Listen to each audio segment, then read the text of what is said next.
So as you're all introducing yourself in the chat, I have the distinct pleasure of introducing our speaker today, Sadaf. So I am very excited to kick off our session, which has been made possible with the partnership of RBC and their foundation. And Sadaf and I have worked together. We worked together for several years, and we were even accountability partners to make sure that we both actually made it to the gym. But beyond a great colleague, staff has taught me so much about how to show up for people fully with curiosity and leading with true human connection. Staff also taught me some very practical lessons about vulnerability and building trust. Um, and that on a video meeting, people can always tell if you're texting or typing. Multitasking may feel like a small detail, but it speaks to her focus on being fully present. So, into Sadaf is a seasoned educator and a powerful voice for the newcomer community. Her own Canadian journey began as an international student at Trent University. She started her career as a campus telefundraiser and rose to the ranks of world-class organizations, including TIFF, the Toronto International Film Centre, our partner, RBC, Royal Bank of Canada, and also at 10,000 Coffees. Today, she is a professor at Humber Polytechnic and a dedicated career coach for BIPOC women and international students and graduates. She has completed her master's in education, further cementing her expertise in preparing the next generation for their dream careers. When Sadaf isn't empowering future Canadian professionals, she is at home with her husband and her two favorite assistants, her cats, Mimi and Pico. Please welcome me and join me in a little bit of emoji warm welcome for Sadaf. And over to you. Take it away. Oh, wow. What an introduction. Thank you so much, Erin. Whew, the imposter syndrome is so strong right now. Hello, everybody. Welcome. Thank you so much for being here. My name is Sadaf, and today I'm going to be talking to you about imposter syndrome. So, a few weeks back, when Erin from 10,000 Coffees reached out to me and asked me to do this talk, my first reaction was, wow, I'm so honored. I feel flattered. And I can't believe she thought of me. And then my next thought was, I can't believe she thought of me. Like, I am not qualified to do this. Why would anyone want to listen to what I had to say? And I realized quite quickly that that feeling I was having was what made me qualified to talk about imposter syndrome, because it was textbook imposter syndrome speaking in my head. And that's throughout my years here as an immigrant, as a first a new Canadian and now a Canadian, I learned some strategies and tactics to work through this feelings of imposter syndrome. And so that's what I'm going to do today, is share with you my journey, my story, what I've learned, in hopes that it might also help you. And of course, I want to hear your stories as well, and things that might have worked for you when you were having those voices of imposter syndrome talking at you. Um, if at any point you can't hear me, or the screen is not, off, is not kind of flowing through, Erin or Kat, please let me know. So, oh, I don't think my screen is moving forward. Hold on. Oh, here we go. Okay, I think now we're on the same page. We are on the same page, and I just wanted to mention that we do have a Q&A function. So at the bottom, a lot of people have posted in the chat, which is excellent. Now, if you have questions as we're going, please use the Q&A function, and we can I'll pass the questions to staff kind of as we're going, and then there will be a Q&A. Well, that's what you're about to say at the end. Sorry, stealing your Yeah. thunder. All good. All good. Thanks, Erin. Yeah. Okay, so what's going to happen today? So I'm going to start off with some introductions about myself. I'll tell you my story, share my journey, and then we're going to talk about a theory of social integration that I have worked on for a long time. And this is not directly related to imposter syndrome, but does help us understand the feeling of imposter syndrome and where it comes. And it also will help you as an immigrant, I think, to understand everything that we're going through as we come into this new country and try to find success and figure out what our life is going to be like. And then we'll talk about what is imposter syndrome, because I've been using this term already, and I think we all may have used it in various capacities, which is why you are here today. But what does it exactly mean? And then I will talk about managing the imposter syndrome, ways in which I have found that help me to manage it. Then we'll do a quick activity. And for this activity, I will ask you to be vulnerable, and I will ask you to be honest and open with yourself, and if you would like, with us here as well. So I would ask everybody to try to make it a safe space, give encouraging words. Know that it does take some strength, and it's scary to share your fears and those voices of imposter syndrome. So you might have to do that in that activity a little bit. So if we can make it A, confidential, but B, as comfortable as possible so that we can be honest. Then I'll do a recap, some reminders, and then we'll go into a Q&A. So without further ado, I will start with me. So my name is Sadaf Virji, and my family is originally from Pakistan, but I was born in Singapore. So I lived there till I was 12 years old, and I did high school in Pakistan. So my family moved when I was 12, and then at 18, I came to Canada for my undergraduate. And this is me in this photo um, in my university days. Like, this is going back almost 25 years, 24 years, I think. And when I came to this country at 18, I had no idea what to expect. I came here thinking that I was coming for school.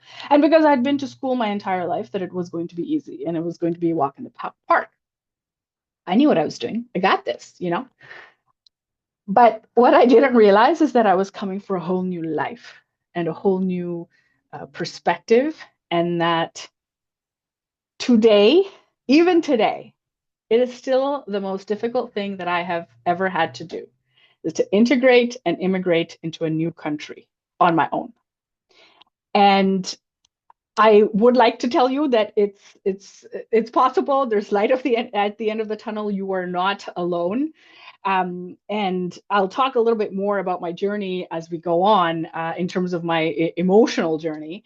But so when I graduated from university with a degree in English literature and a minor in psychology, and of course, with true South Asian parents, they were like, "What are you gonna do?" And I was like, "Well, I didn't know."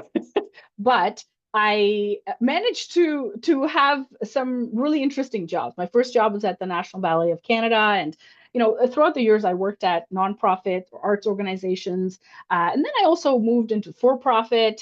But everywhere I went, I actually ended up managing events. And then about 5 or 6 years ago, I had the opportunity to teach part-time at a college, and that is when I realized that this was my calling. And one of the reasons is because there were so many international students at the time, and there still are, but a little bit less so. But there's so many international students in the college sector, and that I was speaking to that 18-year-old self, myself, that came 25 years ago. And I didn't have a mentor, and I didn't have guidance, and I didn't have the support system that I needed to find success in an immediate capacity, being a new Canadian. But I could, by being in the education field, give back to others. I can't be that for myself, but I can provide that pillar and support and guidance for others. So that is why I changed my career from industry, which I did marketing and I did events and fundraising and whatnot, and I changed my industry to becoming a teacher. So today I'm a professor at Hamburg Polytechnic. I went away and did my master's in education. And this is truly my calling. And this is a picture of some of my students who graduated last year. And I hope that you find a job like that for yourself, where you wake up every day and you're excited to be there. Um, on my personal life, in my personal life, these are my two cats, Mimi and Pico, who I am obsessed with. I don't want kids, and they are my kids. And then, of course, yes, I have my husband. I recently got married last year, and that's my husband, Graham. And that's a little snapshot into my life. So I am moving on quickly into the theory of social integration. Now, I came up with this theory some years ago because, as I told you, I after university I got a job at the National Ballet of Canada, and I started off entry level. It took me a bit longer to get a job than I would say my Canadian counterparts, but we started off at the same level. But I found that over the years, and about 10 to 15 years later, my career trajectory did not move the way that my Canadian counterparts' careers did. Their career kind of went in this like diagonal chart on a graph, I guess, where both like status and money and opportunity and title and whatnot was just like a gradual increase. You work hard, a number of years equals success. It wasn't the same for me as an immigrant.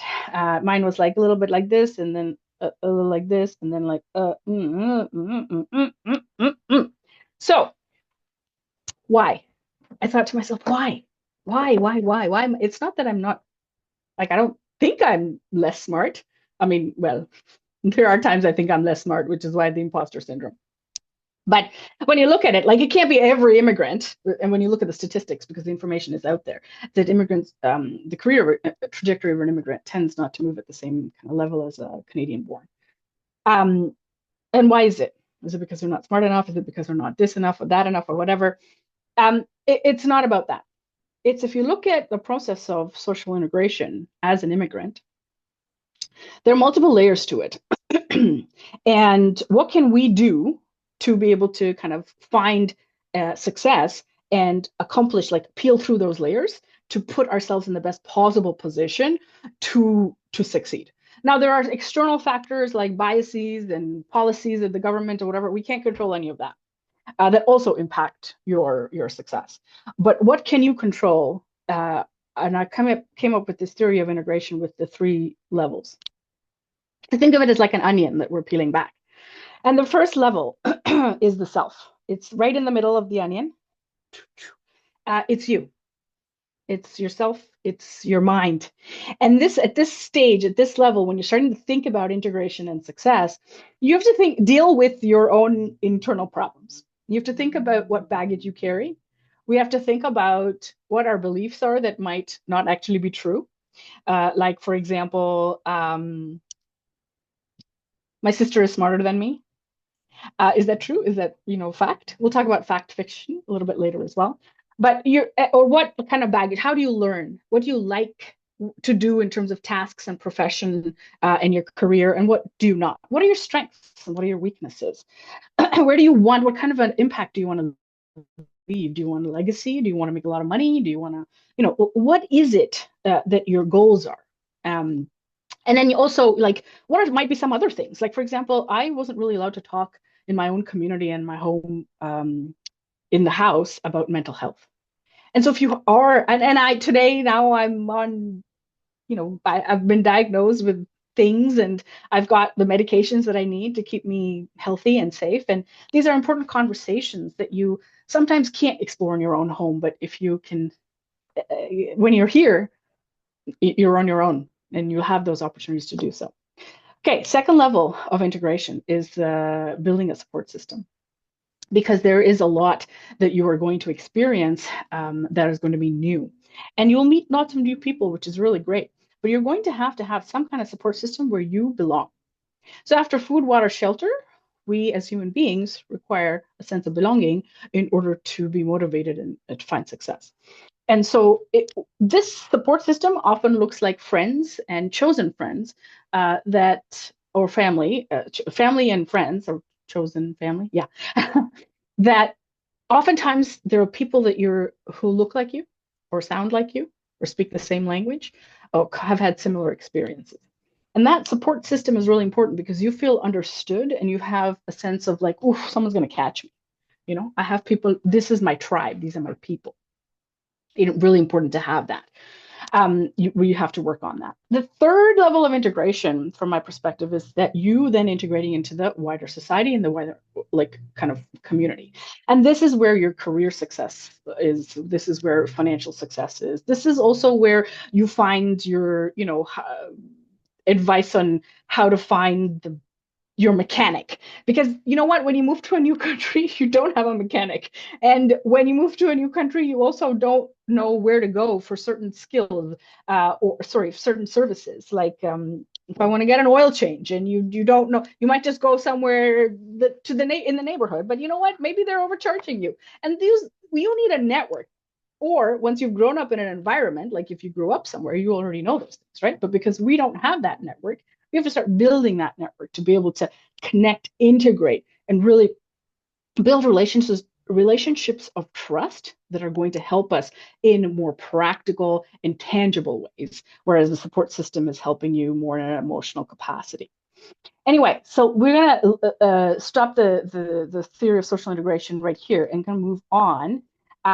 Again, Erin, tell me if there are important questions that you think I should answer or we should address right now. Otherwise, I will move on to imposter syndrome.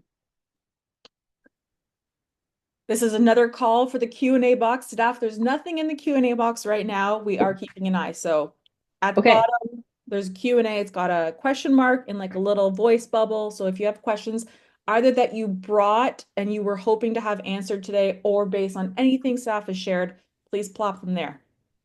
Amazing. Thank you. Okay. No worries. Let's go. Let's keep going. Okay. What the hell is imposter syndrome? Imposter syndrome is also known as imposter phenomenon. And that's usually the term that is used in psychological research. And it is usually an experience that is sitting in the head where one person believes that they are a fraud.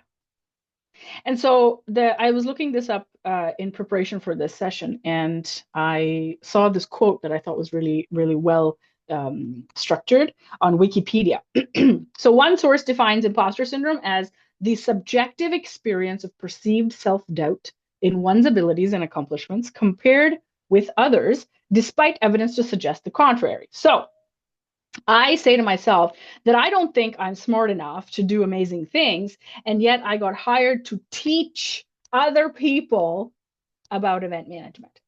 So the evidence is that and I have a master's in education, and I have all these things, and yet I feel oftentimes that I'm not qualified, that I'm a fraud, and that you're going to find me out, and it's only a matter of time. We're going to address all of these things with those feelings, but that's what it kind of manifests at.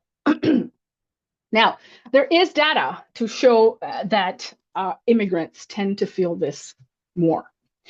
And there's a couple of nuances with that, which I'm going to talk about. Now, there was a study conducted in 2020 where about 1,500 professionals were surveyed, and they found that 74% of immigrants reported frequent imposter syndrome, compared to 55% of native-born professionals. That is almost a 20% increase of immigrants feeling like they have these thoughts of imposter syndrome. Now, oftentimes, unfortunately, it is built into the experience of being an immigrant, because when you are applying for a job and you're asked to have Canadian experience and you don't have it, oftentimes this is a bias that is on the hiring manager's end, right? Or the company's end.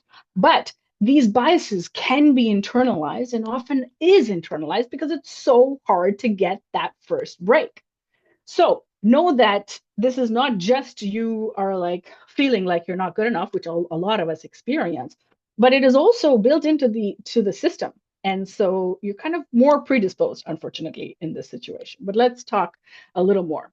One other item I just want to talk about is that imposter syndrome can also manifest in certain communities where there's a stereotype. So you might have heard of this model minority term, where you'll see, they say, oh, Asian people are really good at math. Oh, South Asian people are all doctors and they're really smart. Or Eastern European people are really good in the Olympics. Like whatever these stereotypes may be, oftentimes, if you were belonging to in one of those communities and you're like 85% in math, you're like, oh my God, I should be at 100% because that is what the expectation is. And that can impact us when we leave our home countries and we're in these environments, because there's this expectation from mainstream for us to be that much more excellent in those areas. Now, how does that end up making you feel? Oftentimes, the impact emotionally is low self-esteem, self-doubt. You have feelings of like you want to hide yourself. You're kind of second guessing yourself. You're like, oh, should I do this? Oh, no, no, no, no, I shouldn't do it. Oh, I feel scared. I feel scared. Oh, makes me nervous. So those kinds of feelings often come up that's how it feels like. And when I don't know if you noticed, but I kind of did this when I said hiding. And so you also, one of the things that happens is you might end up making yourself smaller. So in the workplace, if you have a job right now, it might be that you want to go under the radar because you don't want to get you don't want to attract attention to be like people will start paying attention to you, and then they'll be like, oh, they know that you're a fraud. And so what ends up happening is you might end up not speaking up in meetings and not saying anything because you just want to fly under the radar. Or if you are looking for a job, let's say you have a job right now, sorry, you're not, you don't have a job and you're looking for a job. Oftentimes, what ends up happening is that you don't apply for the jobs that you think that you really want because you think you're not qualified enough. So you're putting yourself out of the running, which, by the way, is not your job. It's not your job to reject you from a job application. It's the hiring manager's job. So don't do their job for them. Apply. We'll talk a little bit about that later. So, like I said, the impact ends up being that you look for less opportunities and you take less opportunities. But a good old Canadian saying is you miss 100% of the shots you don't take, which should have been the fourth level of the integration. It's a hockey term. I should have said the fourth level of integration for Canada is like hockey knowledge, because that will really help you really fit in right away, by the way.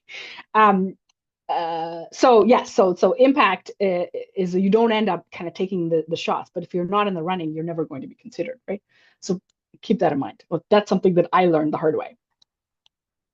Uh, pause for questions.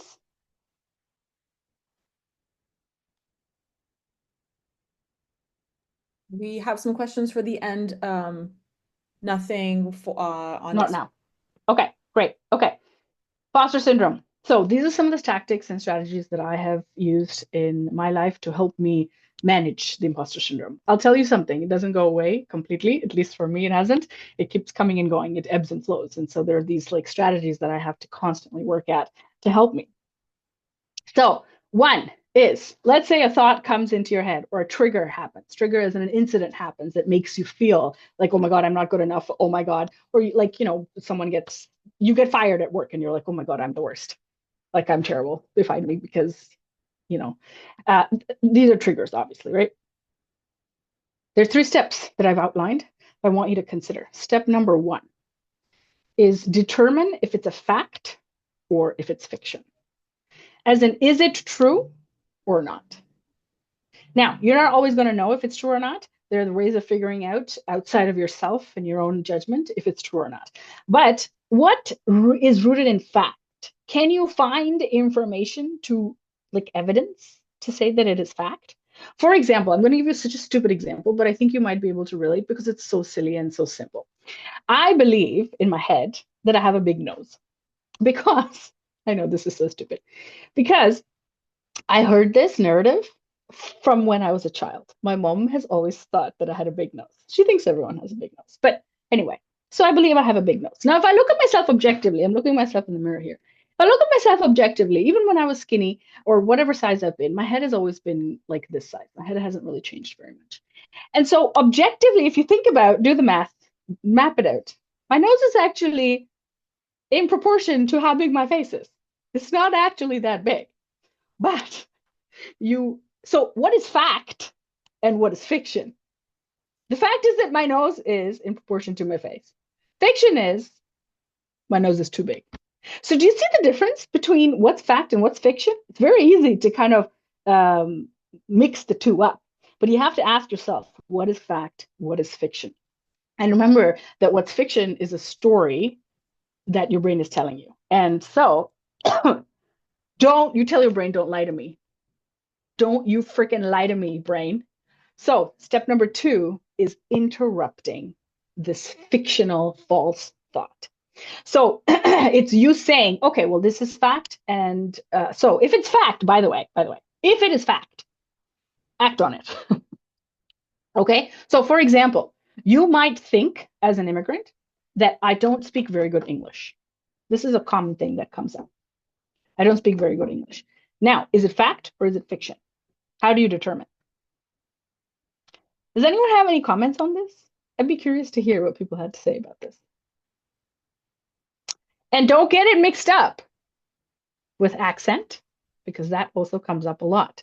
If you have a very thick accent, but your English is good, again, isn't it's grammatically correct or the words are correct, oftentimes you will, as an immigrant, we are led to believe that because we pronounce something differently, it is incorrect because the mainstream pronounces here in Canada a different way.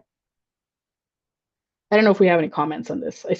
I haven't been able to, I'm not actually looking at the chat box, Aaron. So please feel free to feed me through things that are. Yes. So some folks, Sharif, you'd asked, may I speak? If you want to put your comment in the chat, I think that would be great. I don't think we have the capability of putting attendees audio on. I do have a question from someone who is very relevant as people Yeah, are dropping that in the chat, yeah, yeah, which yeah. is I think it's just doubling down on what you're talking about right now, which is, would you have any suggestions on how to separate the imposter thoughts versus negative feedback that one would need to improve on? I Yeah, guess, yeah. So it's like, yes, maybe you do need to improve in a certain area. I'm yeah. speaking here, but and then the person's question said, I'm very self-aware and struggle with having too much of it. Oftentimes, I have the illusion of I'm always right about my doubts. So this is a really, really important thing. It's funny that you ask about this because it's very, very relevant in this context. When you say you're trying to figure out what is true, what is actually, how do you determine if it's actually true? Now, if you cannot determine yourself in your brain, if you cannot find the evidence that this is a true fact, ask the people closest to you. So if you truly feel like you do not have a good command of the English language and you need it for your job, let's say, for example, ask a friend, a colleague, your boss, anybody, a coach, someone that you find online that is supporting immigrant communities or people of color. Ask someone and don't just ask one person, ask multiple people because you're going to need feedback from multiple sources. Remember that when you do like research, scientific research is always based on data. More numbers equal more valuable data. That's how data works, right? And so when you analyze the information, it can't be from one person or individual source. But you will asking someone is a good way. Someone talked about being self-aware, and that is a constant kind of thing that you're going to have to go through, right? Because there's something I'm going to talk about a little bit later is that you're going to be able to feel the imposter syndrome, and you're going to feel the fear, and you're going to do it anyway. Okay, you're going to do the task that you're afraid about anyway, because that's one of the ways that you're going to have to kind of overcome this, right? So I hope that I answered that question sufficiently right now, but I'm going to come back to this a little bit later because I want to make sure I finish this thought. So when you interrupt the false thought, you're giving yourself an opportunity to change the narrative. Okay. And so when you are looking at what can you do to maintain a mindset that is positive, that is not telling yourself constantly that you're terrible and whatnot? There's a couple of things. I put here 4 tips and things that I find to be very, very helpful for me. One is I use affirmations. And what you'll see here on the right is a picture of my screen, my computer, my phone screen. And I have this app called I Am, and it pops up widgets and notifications throughout the day, multiple times a day, with an affirmation. Now, mind you, I pay $2, $3 a month for this, but for me, it's worth it. And if you're looking for a free resource, there are also free resources out there. But I have two affirmations that came up this time. I have worked hard and deserve the rewards. I deserve the reward. Not that I'm not good enough. I deserve the worth. And you have to tell yourself this, right? A couple of times. Sometimes you have to say it out loud. I write it down. Sometimes I post it on things. I am in charge of how I feel today, and I am choosing happiness. I'm choosing a positive thought rather than that negative thought. For me, affirmations help. There is research to say that affirmations do help. It may not be for everybody. Some people would be like, this is too woo woo. Move on to the next stuff. Okay, okay. Let's pause the woo woo and let's take to some like real practical stuff. Okay. So, the second thing I'm going to say to you is take the risk, feel the fear, and do it anyway.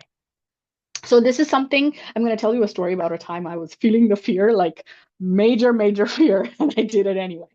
There's also a concept that I want to talk about, but I don't know if I have enough. I think I have enough time. I'm going to try my best, which is the 5 second rule by Mel Robbins. Not a huge fan of Mel Robbins, but that's fine. Her concept of 5 second rule is actually very effective. What she says is if a thought enters your mind, you have about 5 seconds before your brain talks you out of it because your brain is programmed to protect you.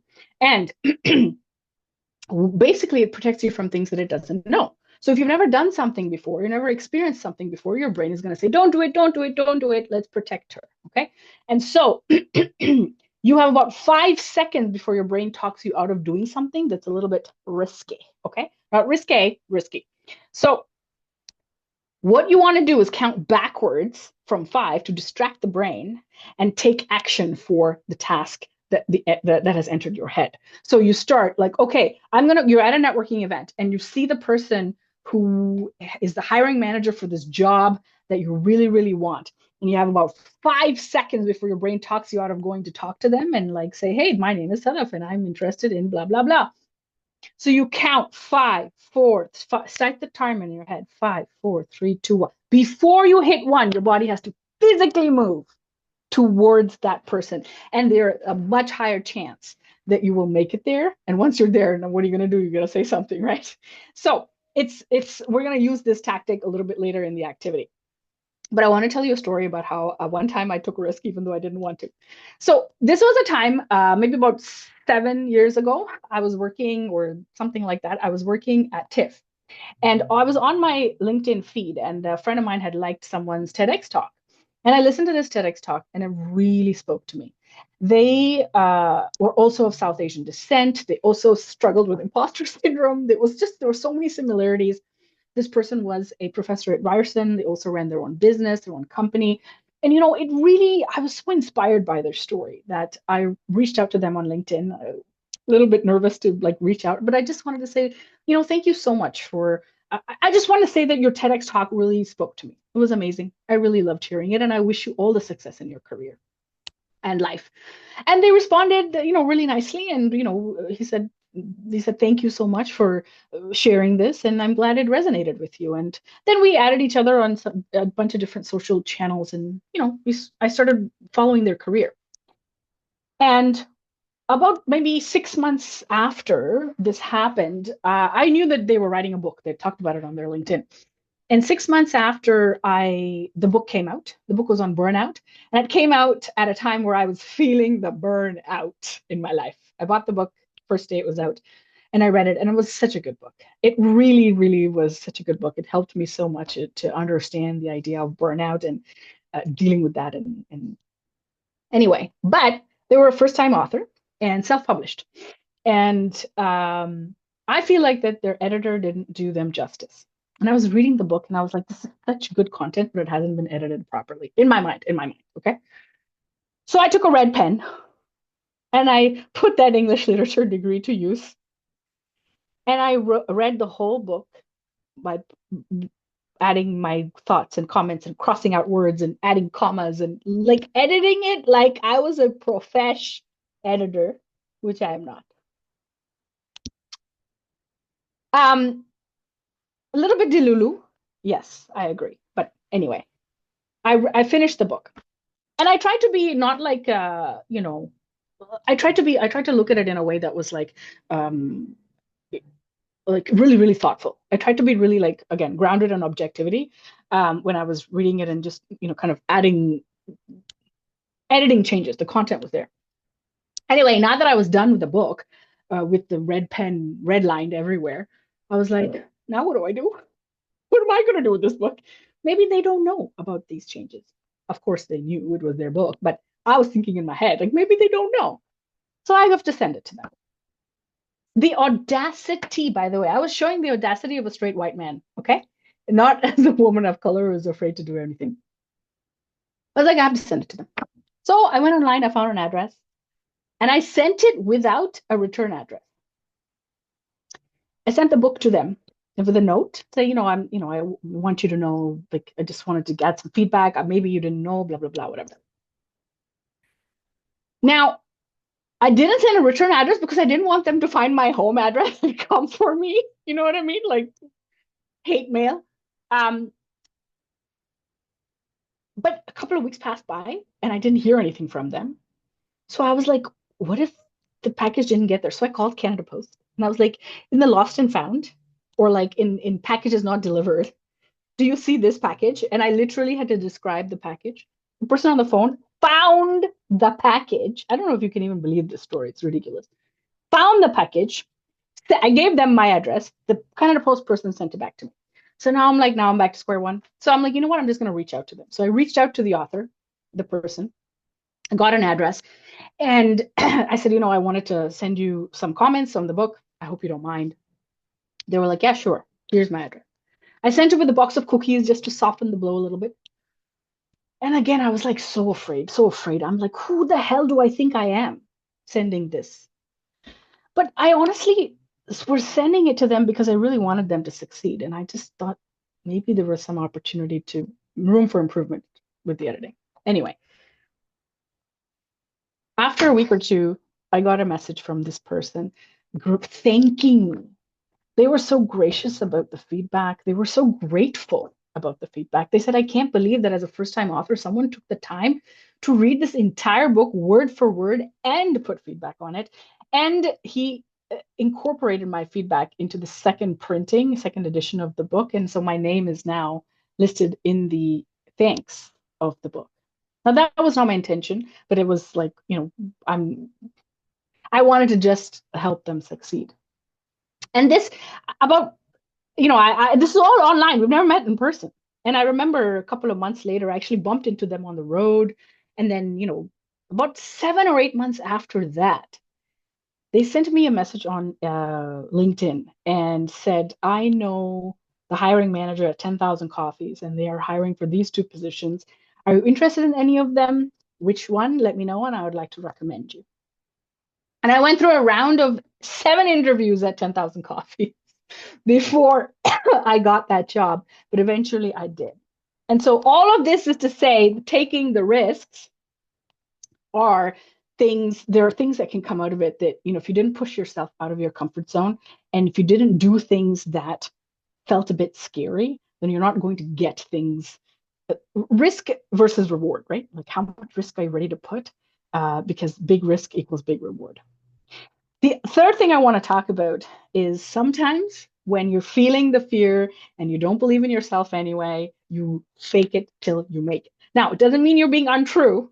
It means that sometimes you have to say yes and then go figure out how to do it. So last semester, my associate dean, who was my boss, came to me and said, Sadaf, I'm looking for someone to teach finance. And I was like, oh, do you want me to find someone? I can go find someone. Like I got a network. I can go find. He's like, no, no, no. I want you to teach finance. I'm like, me? I cannot put two and two together. 2 and 2 equals 5. How do you want me to teach finance? He's like, you got to do. I was like, okay, you know what? I'll do it. Because, fake it till you make it, right? I literally, this class was on a Wednesday afternoon. And another instructor was teaching it on a Tuesday afternoon. I went to all 14 weeks of that teacher's class. I learned the content on a Tuesday afternoon, and within 24 hours, I went and taught the content the very next day. And at first, it was like major imposter syndrome, major faking, until the end, where I had learned so much about finance. I became really good at it. I was teaching it effectively. The students were loving it. They were enjoying my class. I had other students saying, I want to be in your class because the students were talking about the teaching. in my classroom. And so basically that was an example of how I was faking it over several weeks before, the end of the semester, where I guess I made it. um, the fourth thing I was going to say, with you're maintaining the mindset to keep practicing the idea of removing those imposter syndrome feelings, is investing in a community.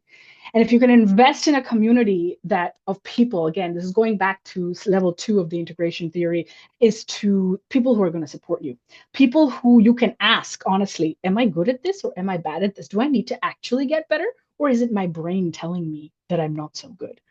And so, okay, I know that I don't have a ton of time, so I'm going to move fast. What I want to do is think of a quick activity, just think of do a quick activity with you. And one thing I would love for all of you to do, if you can take a piece of paper and a pen, um, is think about one goal that you have been avoiding because it feels too big or you feel unqualified. And this goal should be scary. If it doesn't scare you, then it's not um, big enough. And really think about this. I imagine many of you have something that's quite quick for you to come up with.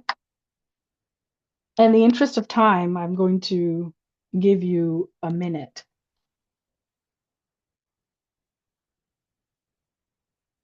And I'm going to look at the chat box.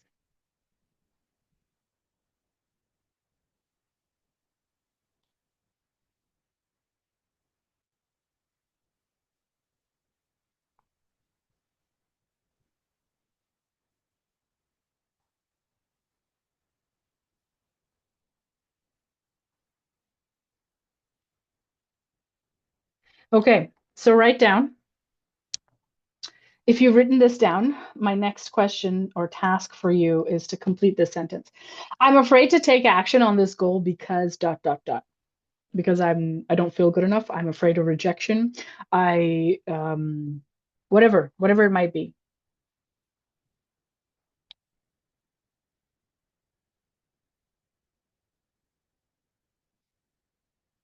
And also mention any excuse that you're telling yourself for not working on the goal. My favorite excuse, I don't have time.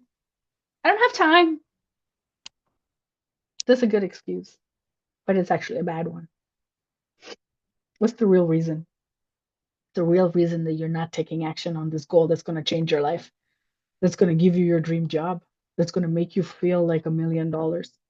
What is the real reason? If you really don't have time, then I mean, you got other priorities to figure out, right? If you can identify that, again, in the interest of time, I'm moving on. I usually would have given you more time to do this. Then I want you to answer two questions, honestly. What happens if I do nothing about that task, about that goal? Well, the answer is simple. Nothing. Nothing happens. You stay as you are. You stay in status quo. You stay where you are. You don't accomplish as much as you wanted or more.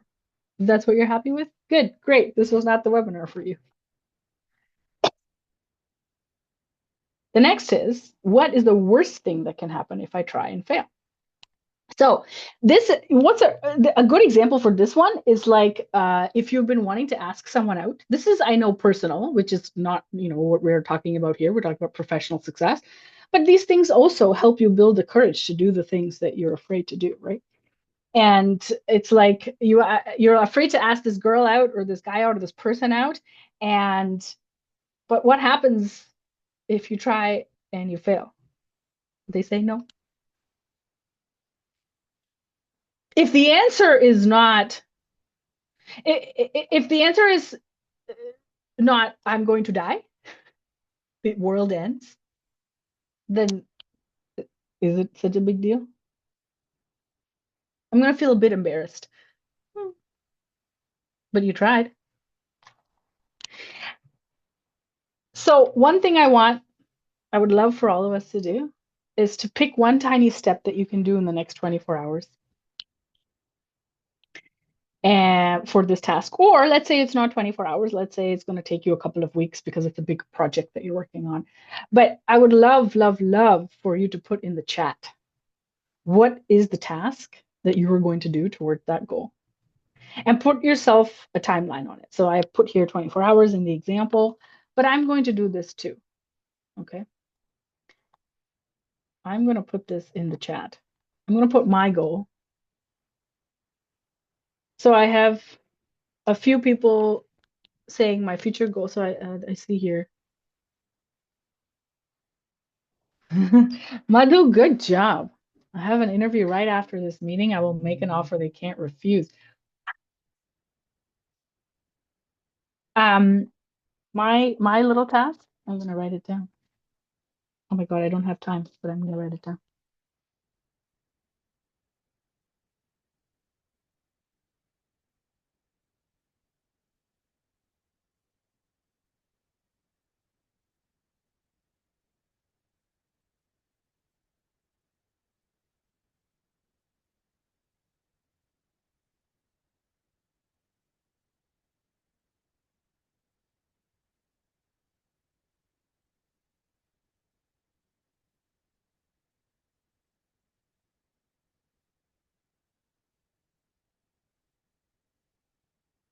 Okay, I'm putting my goal in there too.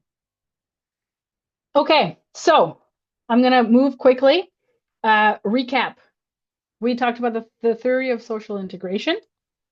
We talked about a three-step process to manage. I don't think you'll ever overcome imposter syndrome for it to leave your life completely, but to manage to be able to, put yourself in a position of managing it. Which was a trigger or a thought enters your brain. Ask yourself, is it fact or fiction? Interrupt. If it's fact, then go work on yourself. Fix. You can learn the skill. You can improve yourself. You can grow. If it's fiction, which it often is, interrupt the false thought, change the narrative, and maintain the mindset. And do the things that you need to do to maintain that mindset to keep yourself in the optimum situation.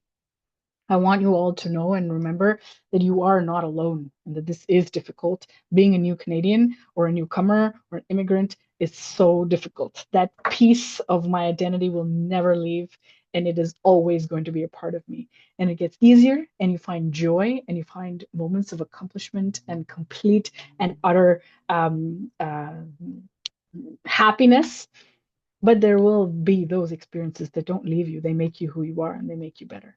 And that experience that you bring, that international experience that you bring, is of value because you have the ability to think on and adapt on the spot. And you have those skills that you've learned. Don't discredit that when you're thinking about and applying for jobs and you're getting rejected here.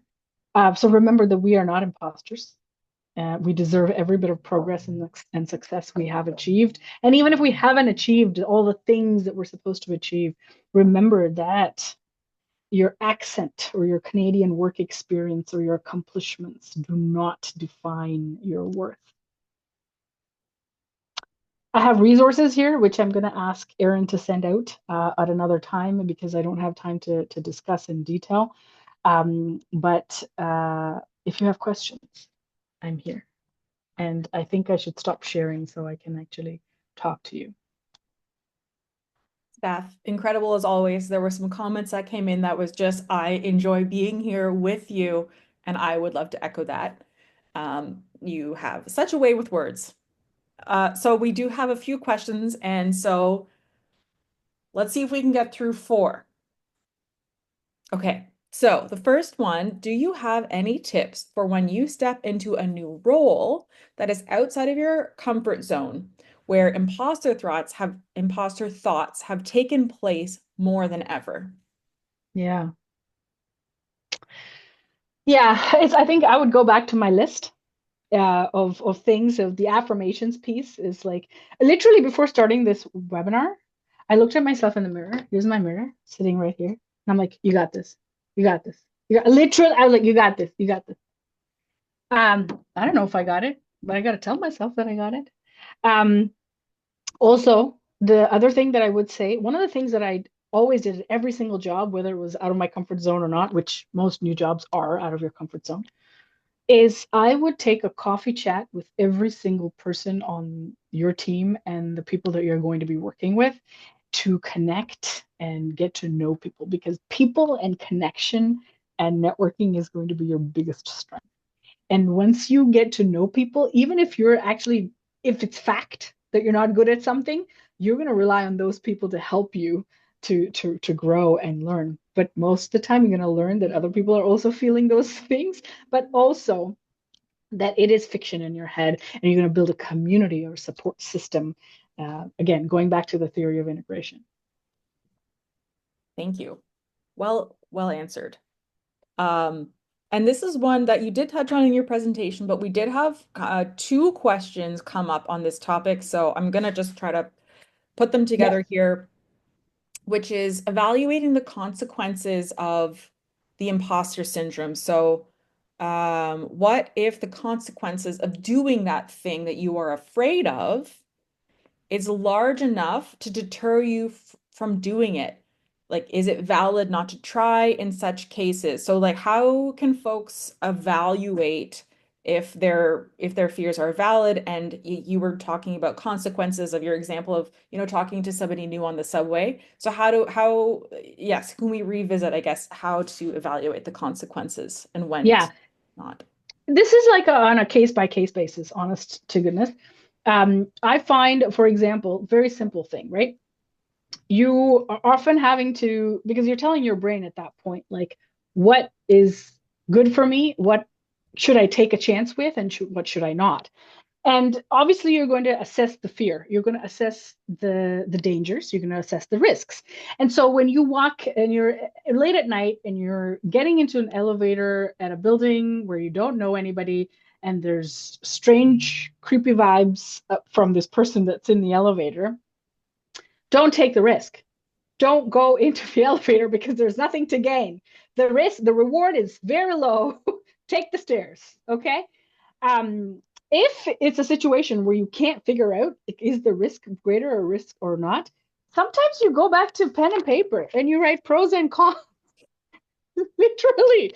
And sometimes you're like, I still don't know. That's when you ask people. And there's going to be different personalities at play. So I am the personality who's going to say, just do it, just try it, because you never know. And is the detriment like you could potentially lose your life? Okay, that's serious then, right?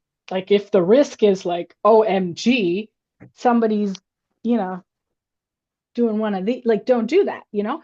But if the risk is like you can't figure it out, I'm going to say to you, and if I was coaching you, which I do with my clients, do it anyway, because it's your fear. Do it anyway. Calculated risks. How to calculate it, I can't tell you. You're going to have to figure out for yourself. Is that a good calculated risk? Um, yeah, I think so. Yeah. Isn't there's something that someone says about if you share your fears, they're like cut in half or something, just saying it out loud to another person. Oh, I haven't heard this, but this is good. This is good. Now, mind you, I married a person who was a complete opposite. He's like, no, we're not taking no risks in life.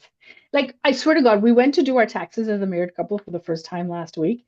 And at the end, the woman, our accountant, she said, well, okay, this is the cost for the basic filing of the taxes. And if you want to add on any kind of like in case you get audited feature, that's another $15. And I was like, no, no, I don't need that. My husband's like, no, I need that. Are you gonna spend $15 for audit? We have one anyway. The point is, he ended up paying the extra $15 because he wanted to make sure that if he ever got audited, that he had the support of the accountant. And I was like, you know what? I'm gonna figure it out. Chat GPT.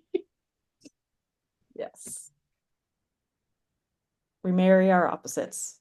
Okay, I have another question here. So, okay, I'm gonna put these two together. So we often hear that it's not what you know, it's who you know. So how can building a support system on 10,000 coffees from various events, from various communities help quiet that self-doubt that tells us that we don't belong?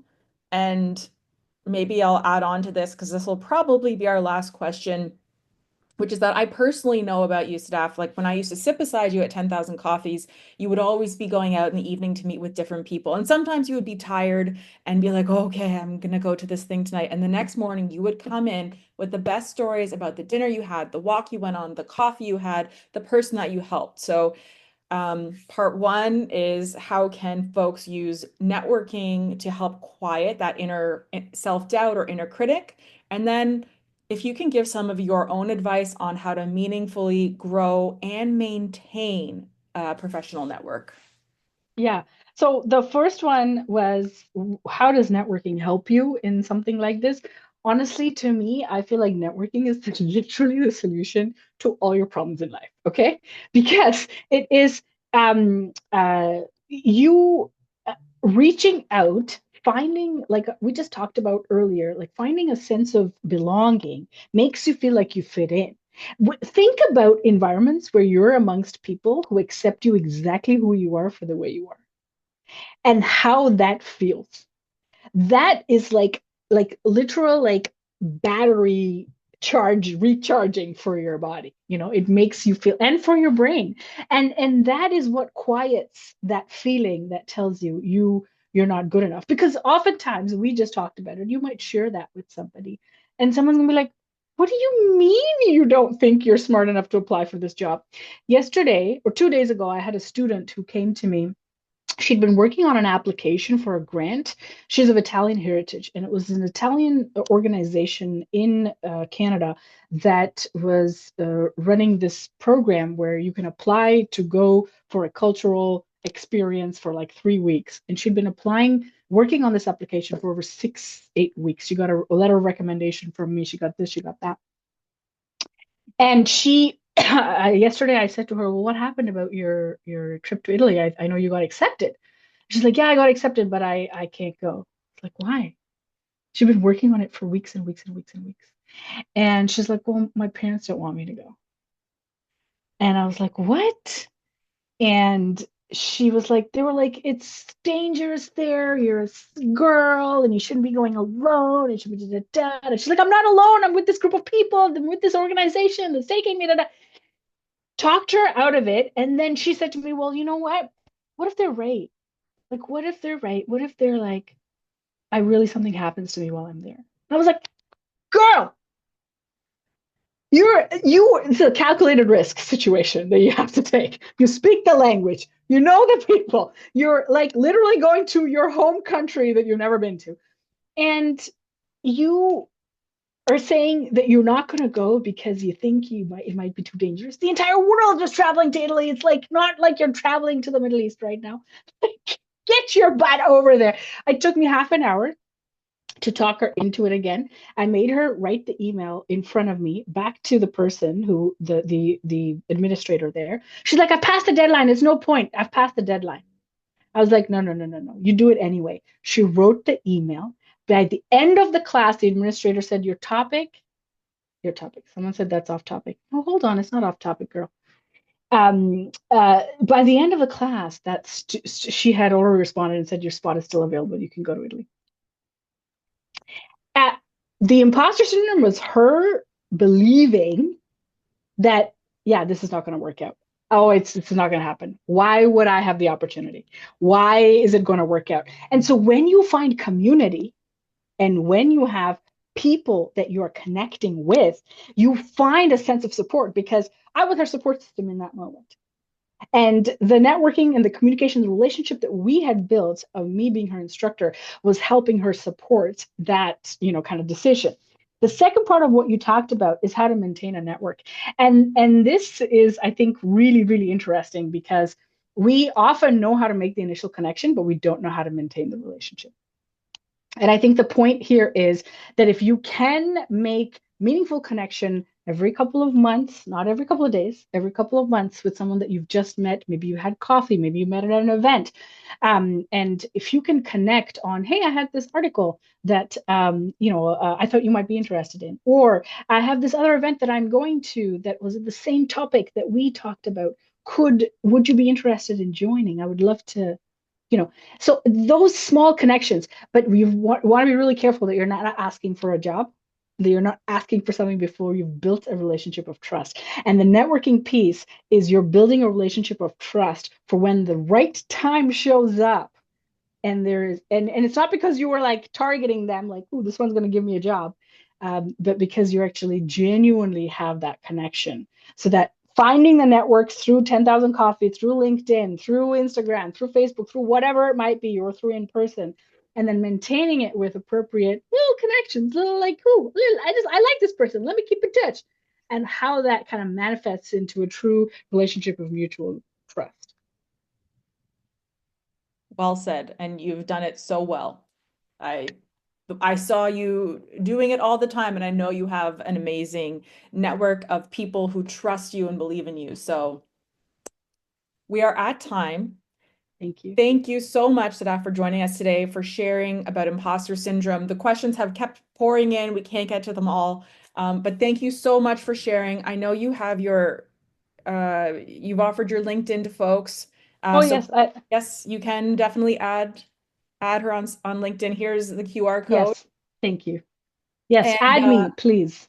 if anyone wants to, I should have added you on here, Staff, that they can tag you on LinkedIn as well. We would love if you shared. I know we had some great tidbits in the chat. If you're able to share on LinkedIn, tag us, tag Sadaf, tag RBC, and you will get a feedback form to your emails. Please complete it. And so, Sadaf, once again, thank you so much. Do you have any final words before we sign off for today? I just want to say thank you so much, Erin, Kat, 10,000 Coffees, and RBC, who I've also worked for, by the way. I just want to thank you so much for this opportunity for me to be able to share my story, and I have nothing but gratitude. Thank you. Thank you so much. I hope you have anyway, we will debrief. I can't wait to talk to you more. Thank you Okay, everyone for joining us today. And Sadaf, thank you so much for such a great engaging session. thank you.